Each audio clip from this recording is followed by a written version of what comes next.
Looking forward to the Galaxy S25 Fan Edition? You might want to hear this first.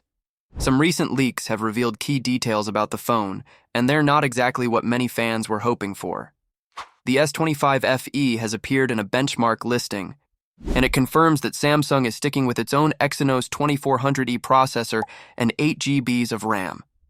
Now, if you were expecting a Snapdragon chip, you're not alone.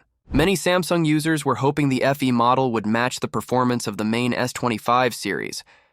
But this update suggests Samsung is continuing the same approach they used with the Galaxy S23 FE, which also came with an Exynos chip instead of Snapdragon in most regions. That move already disappointed a lot of people, and now it seems like Samsung is going in the same direction again. Let's rewind a bit. When the Galaxy S20 FE and S21 FE were released, they gained popularity because they offered the same high-end performance as the regular Galaxy S phones, just at a more affordable price. But with the S23 FE, Samsung used older and less powerful hardware, and it didn't perform the way people expected. Now with the S25 FE using the Exynos 2400E, it's clear Samsung is aiming for cost savings over top-tier specs. So, what can you expect from the Exynos 2400E? It's a slightly scaled-down version of the regular Exynos 2400 used in the Galaxy S24 series in certain regions. It should handle daily tasks like social media, browsing, and video streaming just fine. But if you're into gaming, multitasking heavily, or using power-hungry apps, the Exynos 2400E won't match up to the performance of the Snapdragon 8 Gen 3. That chip is expected to be inside all the other models of the Galaxy S25 line, including the S25, S25 Plus, S25 Ultra, and possibly the S25 Edge. Another point to mention is the RAM. While many upcoming smartphones in 2025 are shifting toward 12 GBs of RAM for smoother multitasking, the S25 FE sticks to 8 GBs. For casual users, that's enough. But if you like keeping multiple apps open, or if you're planning to use the phone for several years, more RAM would have made a big difference in performance over time. And for anyone hoping there might be a Snapdragon version of the S25 FE available, in select countries the chances are slim. If Samsung follows the same global strategy as it did with the S23 FE, then the Exynos chip will likely be used worldwide. This could be a way for Samsung to manage rising chip costs, especially since the newer Snapdragon processors are getting more expensive. Still, there is one piece of good news. The Galaxy S25 FE might launch with Android 15, which is newer than the software version expected on the regular Galaxy S25 models. That means longer software support and more updates in the future.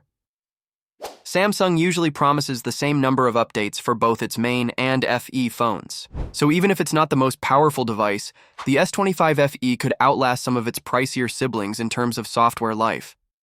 Overall, the Galaxy S25 FE looks like it will be more of a mid-range option than a flagship killer. Samsung seems to be aiming this phone at users who care more about price, software longevity, and good enough performance for everyday use. But for power users who expect the best chip and more RAM, it might feel like a compromise.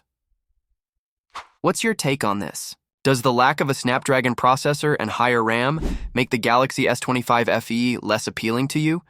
Or does the chance to get a newer Android version and longer support make it a smart buy?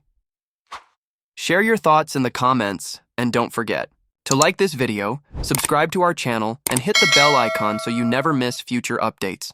What if the next big Samsung phone wasn't just about more power or better cameras, but a whole new way of thinking about design? The Samsung Galaxy S25 Edge is almost here, and while a launch date has shifted slightly, the excitement around it hasn't slowed down at all. Instead of arriving in mid-April, Samsung has now set the official release date for May 13, 2025.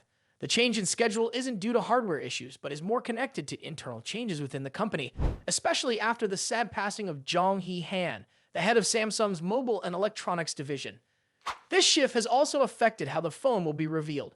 Rather than going with a flashy in-person launch, Samsung is planning a simpler, online-only announcement. It looks like they're adjusting how they roll out new devices, spreading updates across the year instead of dropping everything at once.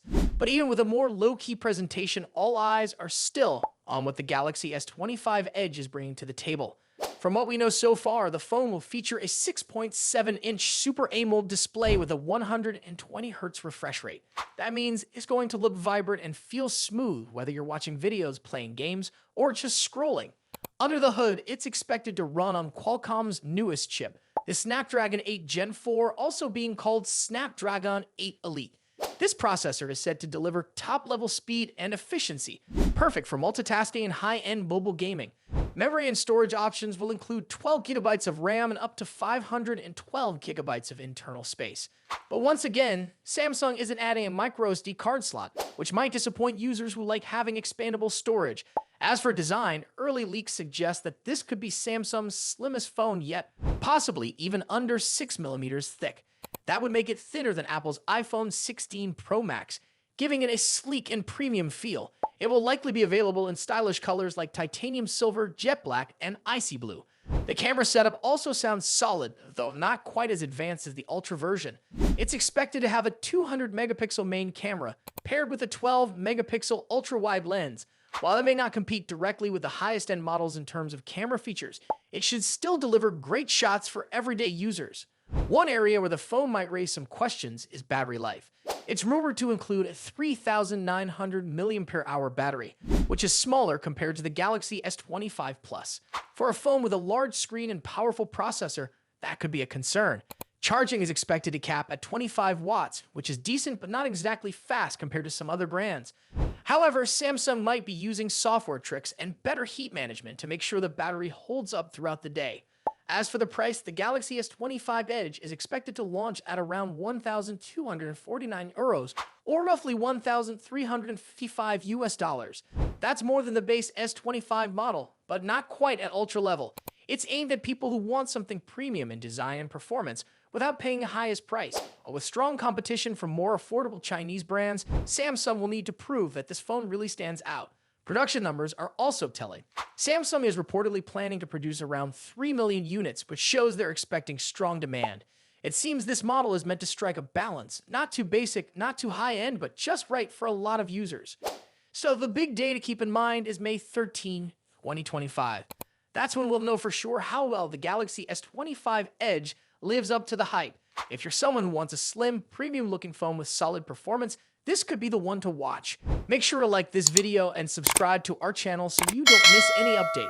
Apple's latest budget-friendly iPhone, the iPhone 16e, has been out for a while now, giving users plenty of time to explore its features. However, a frustrating issue has come to light, with many owners reporting problems with Bluetooth audio. Complaints have been piling up on Apple's support community and Reddit, with users saying that their Bluetooth headphones or speakers randomly cut out while playing music, podcasts, or calls. The odd thing? Other iPhones don't seem to have this problem with the same Bluetooth devices, making it clear that the issue is specific to the iPhone 16e. A closer look at these reports suggests that the problem might be related to multiple Bluetooth connections. Many affected users have noticed that the audio stuttering starts when their phone is connected to more than one Bluetooth device at a time. For example, someone using Bluetooth earbuds with their iPhone 16e might experience perfect audio until they also connect a smartwatch or fitness tracker. One user shared that their headphones worked fine until they paired a Fitbit, at which point the audio started cutting out. Another person had the same issue when using an Oura Ring alongside Bluetooth earbuds, but once they disconnected the ring, the problem